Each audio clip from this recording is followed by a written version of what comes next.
¿verdad? Ustedes saben lo peligroso que es cuando un bebé se cae y se fractura el cráneo. Es un doble milagro y sabemos que la palabra del Señor dice que los hijos de tus siervos habitarán seguros. Tenemos esa promesa sobre nuestros hijos y yo le pido a Dios que siempre nos guarde y nos cuide de todo problema, de todo accidente. En realidad es un milagro el que el Señor hizo. Estuvieron en el hospital ¿cuánto tiempo? 7 días. Wow. Pero gracias a Dios corre, come, grita, llora. Eso es para la gloria de Dios. Eso es el Dios de milagros, el Dios que nos guarda, que nos protege. ¿Cuántos dicen amén? Bien, hoy celebramos. ¿Qué celebramos el día de hoy? El cumpleaños. ¿No? ¿Qué se celebra hoy? Hoy es el domingo de resurrección. Esto lo hemos hablado muchas veces. Y no sé cómo decírtelo, pero como que nuestra cara no lo refleja. La resurrección de Jesús va más allá de una simple resurrección porque venció a la muerte. En la palabra del Señor dice: ¿dónde está, oh muerte, tu aguijón? ¿Dónde, oh sepulcro, tu victoria? Sorbida es la muerte, ¿dónde? En victoria. Jesús tomó la muerte, las llaves del Hades, se la llevó. Él tiene el poder sobre la muerte y sobre la vida. Eso es lo que lo hace diferente. Una persona, una vez entrando a un cementerio, le llamó la atención una piedra antigua que era de las más antiguas de ese cementerio y decía de 1700 no sé qué, y murió tal persona y lo recuerdan, y así empezó a visitar tumbas famosas también. En el Panteón Dolores hay presidentes, hay cuánta gente famosa que ha muerto, y son tumbas que son venerables. Cada vez que Pedro Infante cumple años de muerto, le llevan mariachi, le llevan... Pero es la tumba la que venera. La tumba de Jesús es famosa porque ya no hay nadie en ella. Eso la hace famosa. En todas las tumbas que hay famosos, les veneran y les honran. Pero en realidad la tumba de Jesús es famosa porque ya no hay nadie. Hace unos años me permitió el Señor estar en Tierra Santa. Y hay dos tumbas. Una la que hicieron los católicos y la real que está en la roca, en el Monte de la Calavera.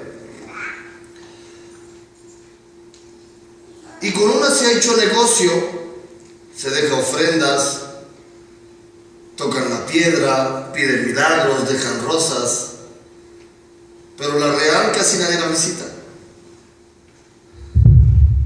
Muchas veces tratamos de sacar provecho a lo que Jesús hizo, cuando el único provecho que tenemos es que nos ha dado vida y vida en abundancia. Nos ha perdonado, nos ha librado, nos ha sanado, nos ha santificado, nos ha pagado con sangre, y eso es lo que debemos de buscar en realidad.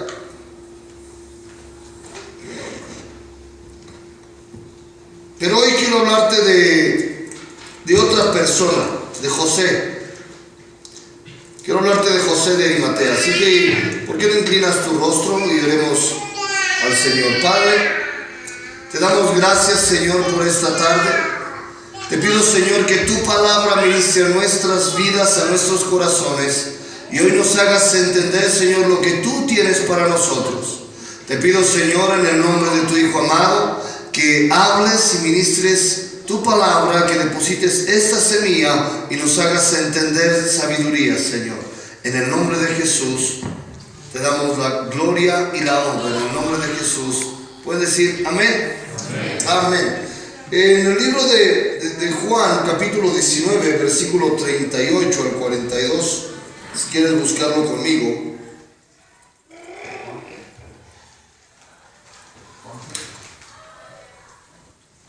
Juan 19.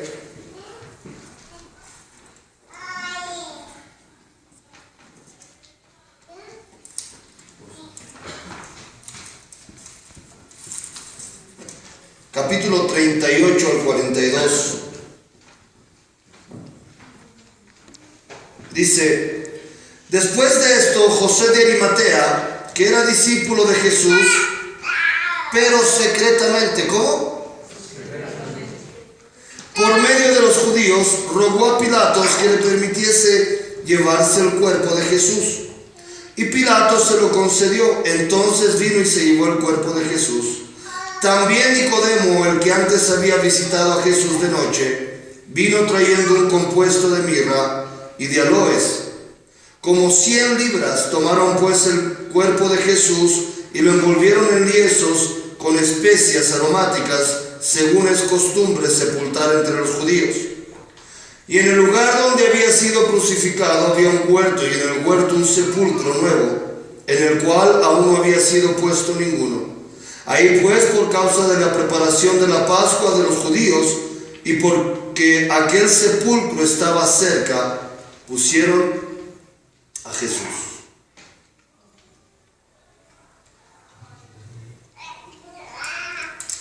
Diles que dejen de hablar, que si van a cocinar, cocinen, por favor, porque dejen de hablar.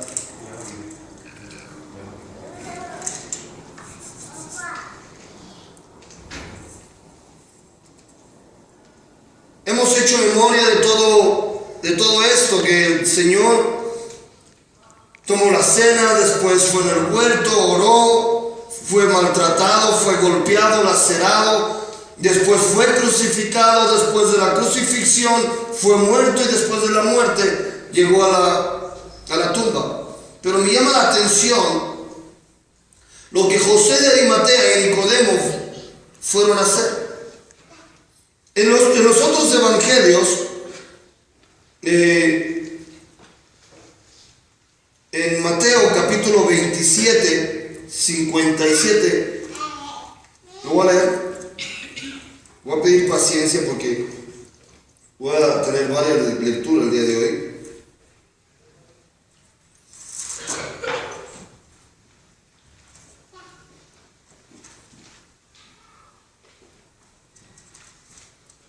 Mateo 27, 57 dice: cuando llegó la noche, vino un hombre rico de Arimatea, habla de esta misma persona, de José de Arimatea, llamado José, que también había sido discípulo de Jesús. Este fue a Pilato y pidió el cuerpo de Jesús. Entonces Pilato mandó que se le diese el cuerpo, y tomando José el cuerpo, lo volvió en una sábana limpia y lo puso en su sepulcro nuevo, que había labrado en la peña. Y después de hacer rodar una gran piedra a la entrada del sepulcro, se fue, y estaba ahí María Magdalena y la otra María sentadas delante del sepulcro. Tanto Marcos como Lucas dicen que también esperaban el reino de Dios. Ambos autores también anotaban que él era miembro del Sanedrín. En Marcos 14, 43 lo dice. Pero mira lo que dice Lucas 23, 50.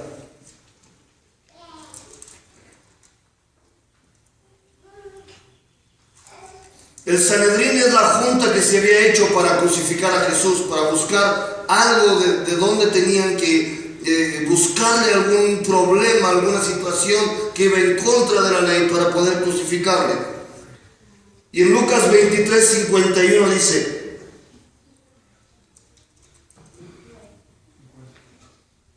este que también esperaba el reino de Dios y no había consentido en el acuerdo ni en los hechos de ellos. El Sanedrín se conformaba de líderes, pero siempre eran nones. Es decir, no podían ser 12, tenían que ser 13. No podían ser 20, tenían que ser 21, porque se hacía todo por votos y uno tenía que quedar disparejo. Y esta vez se habían reunido todos menos él. Él dijo: yo no estoy de acuerdo con lo que ustedes están haciendo, y no se presentó. Hasta después fue que vino para tomar el cuerpo de Jesús. Desde ese momento se sabe, cuando José de Arimatea no estuvo en el Sanedrín, ya había sido una, ¿cómo se le dice? Un juicio vendido. Un juicio mal hecho, porque faltaba una persona para dar el voto. Y José de Arimatea no estaba ahí. Él prefirió esperar y fue y pidió el cuerpo de Cristo. Cuando lo pide, con él está Nicodemo. ¿Se acuerdan de Nicodemo, el que había ido a Jesús a buscarle de noche porque tenía miedo que todos lo vieran? Que era grande en la sinagoga. Y le preguntó: maestro, ¿qué debo de hacer para nacer de nuevo? ¿Qué tengo que hacer? Es necesario nacer de nuevo. Y se fue triste, porque dijo: ¿y qué tengo que hacer? ¿Volver al vientre de mi madre? No entendía las palabras de Jesús. Sin embargo, después va y pide el cuerpo de Cristo para traerle perfume, para traerle hierbas aromáticas. Hace mención lo que te acabo de leer, que había tomado mucho.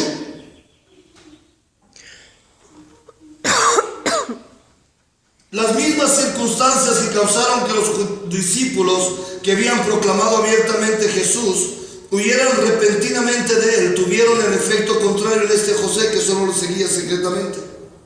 Ahora él entró osadamente a Pilato y rogó a Pilato que le permitiese llevar el cuerpo de Jesús.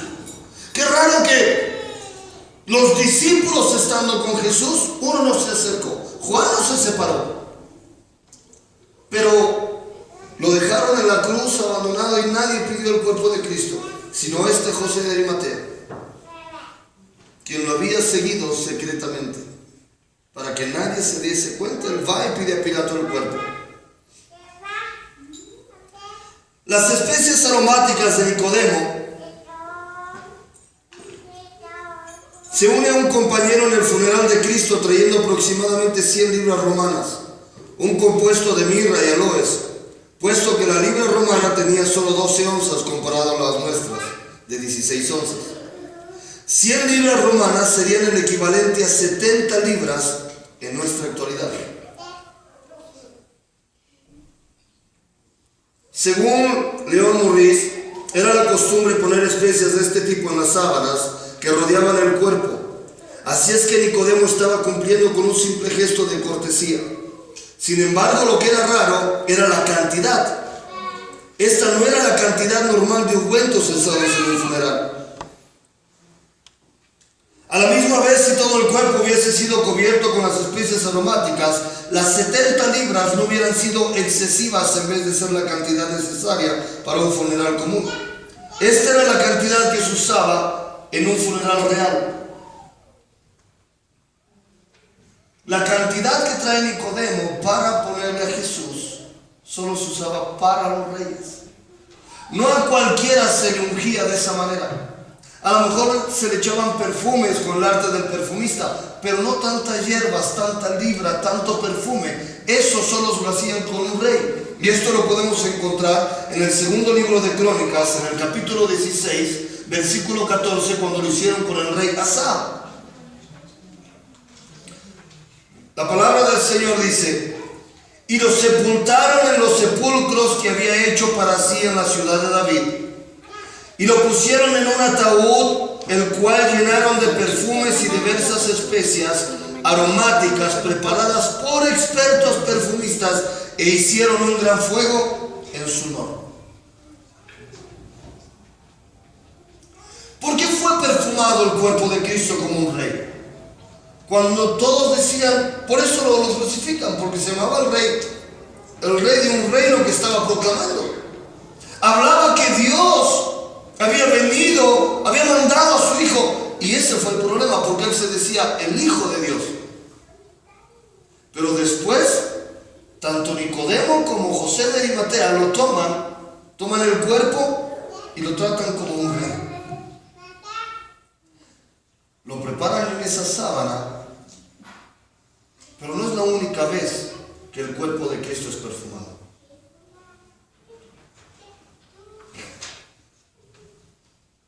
Había un ungüento antes de la muerte de Jesús. Y hablo del ungüento de nardos de María.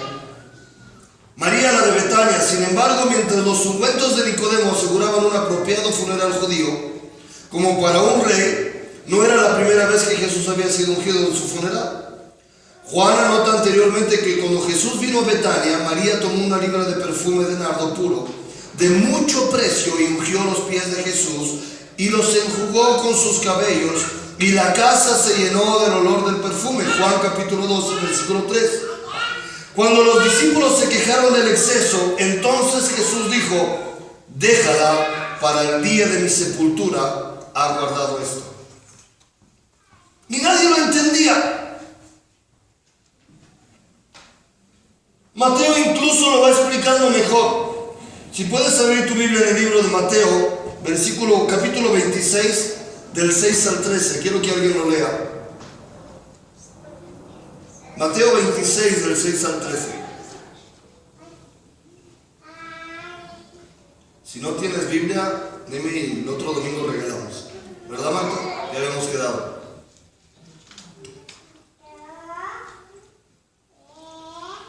El próximo domingo no, pero dentro de 15 días hay un hermano que quiere hacer una ofrenda.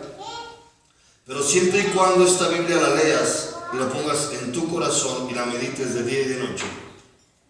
Si te comprometes con el Señor a preparar tu corazón y tu vida, vamos a tener Biblias acá para quien sea cristiano tenga Biblia. ¿Alguien lo tiene? Mateo 26, del 6 al 13. ¿No? Tony. Y estando Jesús en Betania, en casa de Simón el leproso, vino a él una mujer con un vaso de alabastro de perfume de gran precio y lo derramó sobre la cabeza de él estando sentado a la mesa. Al ver esto, los discípulos se enojaron diciendo: ¿para qué está este desperdicio? Porque esto podía haberse vendido a gran precio y haberse dado a los pobres. Entendiéndolo, Jesús les dijo: ¿por qué molestáis a esta mujer? Pues ha hecho conmigo una buena obra. Por siempre tendréis pobres con vosotros, pero a mí no siempre me tendréis. Porque el derramar este perfume sobre mi cuerpo lo ha hecho a fin de prepararme para la sepultura. De cierto os digo que donde quiere que se predique este evangelio en todo el mundo, también se contará que ésta ha hecho para memoria de él. Wow. Hace rato te dije que ella ungió los pies de Jesús. Pero acá dice Jesús que ella ungió su cuerpo y que lo había preparado para la sepultura. Acordémonos que la Biblia no se equivoca, sino que los evangelios son sinópticos. Uno veía de una manera, otro se acordaba de otra manera. Mateo lo veía de esa manera y Lucas de lo que le contaron. Lucas no estaba presente. Lucas era doctor y es discípulo, o se le cuenta como discípulo porque después siguió a Jesús. Y lo que él ve, Mateo habla de que ungió su cuerpo y habla: déjenla porque ella en verdad lo está haciendo para bien. A los pobres siempre los tendréis y a mí no me tendréis siempre. Y dice que lo hizo para memoria de ella. En todo el mundo también se contará lo que ésta ha hecho para memoria de ella. La redacción de Marco es ligeramente diferente. Esta ha hecho lo que podía, dice, porque se ha anticipado a ungir mi cuerpo para la sepultura, pero el significado es el mismo. Mateo simplemente dice que ella derramó el ungüento. En griego se dice murón, en el que mientras Marcos usa la forma verbal de ungüento como murizo o ella unge. En ambos casos, Jesús vigorosamente afirma que la acción de María es unción bendecida para su sepultura. Era un derramamiento de unción sobre su muerte y como las especies de Nicodemo, también era un regalo digno. El costo estimado era de 300 denarios, aproximadamente, que sería el equivalente al salario anual de un obrero común en el mundo de hoy. Además, Jesús le dijo a los discípulos que donde quiera que el evangelio fuere predicado, esta unción de María sería contada. ¿Cuánto gana anualmente un obrero de un sueldo mínimo? Anualmente.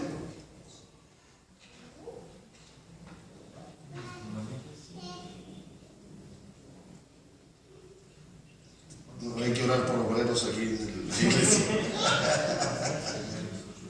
¿Cuánto es el salario mínimo? Sí. Como 10,000 pesos. ¿Te imaginas un perfume de 10,000 pesos? ¿Cuánto había luchado esta mujer para comprar ese perfume? Para prepararlo. Habla la Biblia que era un perfume de nardos puros. El nardo tenía que esperarse el tiempo de él para poder ir a la montaña. Ella subía cada año a la montaña, tomaba un poquito del nardo, lo exprimía en esa botella y tomaba poquito aceite, lo mezclaba para que no se pierda el aroma del nardo mientras el aceite lo mantenía. Esto lo hacía durante años, es por eso que era costoso. Era un perfume de nardos puros y quien lo compraba tenía que comprarlo con un salario de 300 denarios, lo que se ganaba en un año. Ella había trabajado durante años para... No era un perfume de 100 mililitros. Dice que ungió todo su cuerpo. Era una botella, no sé, un jarrón, porque era en una botella de alabastro. El alabastro habla que es más transparente que el mármol, porque tenía que dejarse en el sol para que el sol le pegase a la botella y preparara el perfume. Tenía que ser una botella transparente, pero que mantuviera el aroma. Era un arte del perfumista, no era cualquier cosa echarle perfume. Y dice que el perfume llenó toda la casa. Tú dices, ¿qué me está tratando de decir con todo esto?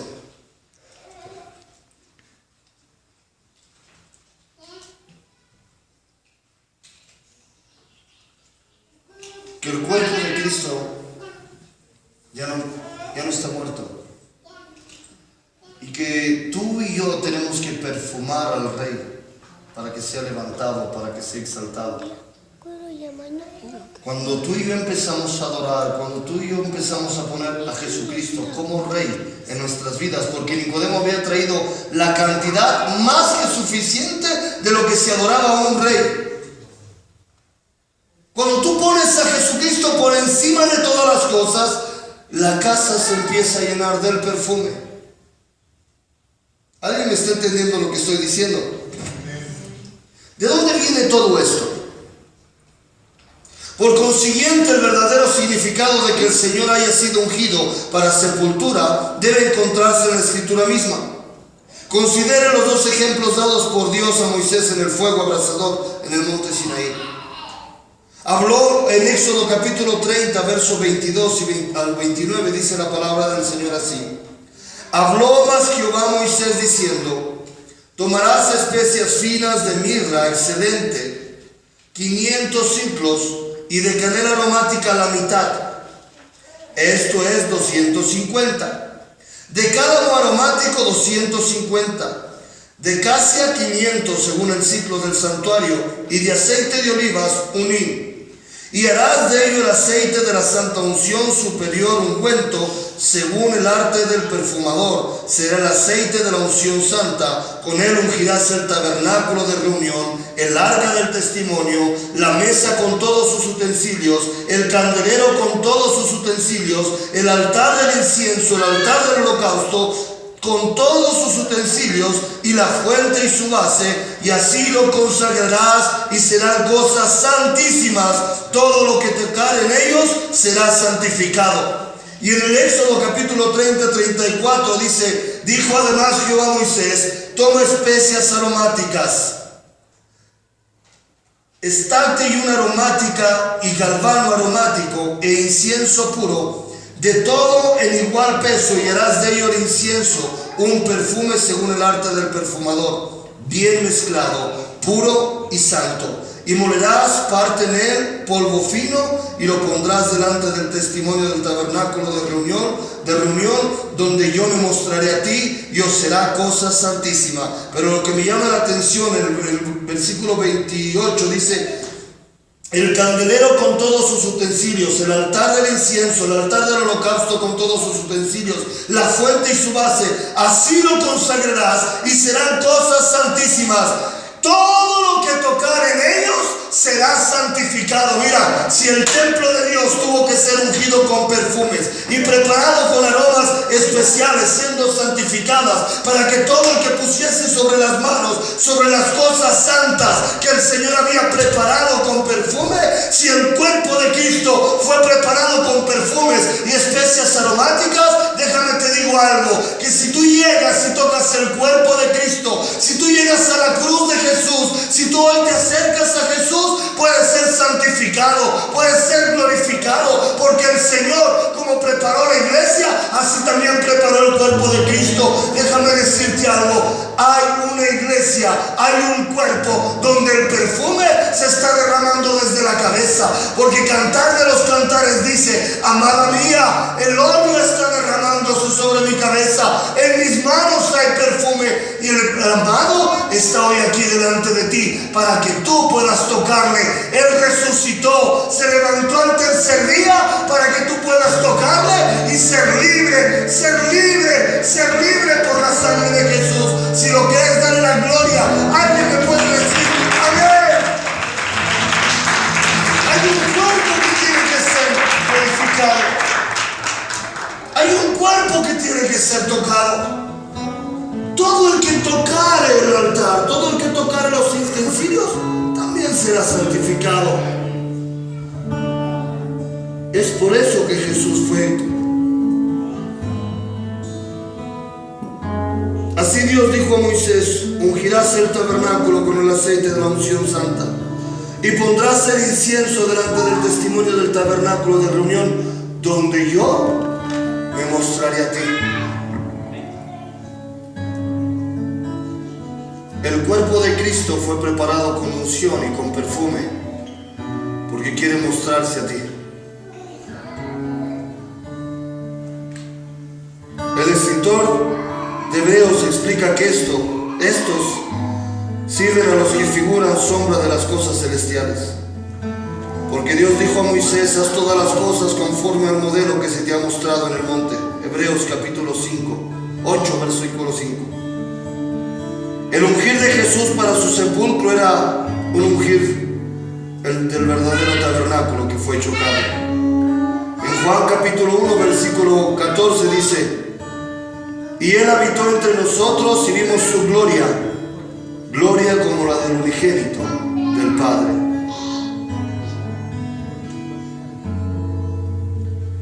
El sepulcro, debido a la pronta aproximación del día de reposo, el día de la preparación judía, el sitio escogido para el sepulcro del Señor estaba en un jardín muy cerca del lugar de la crucifixión.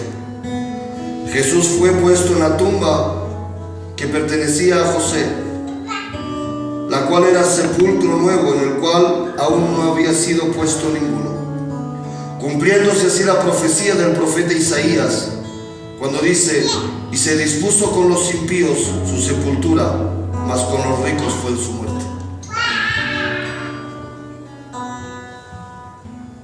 Las tumbas normalmente eran excavadas de roca firme y selladas con piedras pesadas. La piedra de la abertura tenía que rodar hasta terminar justamente en la abertura.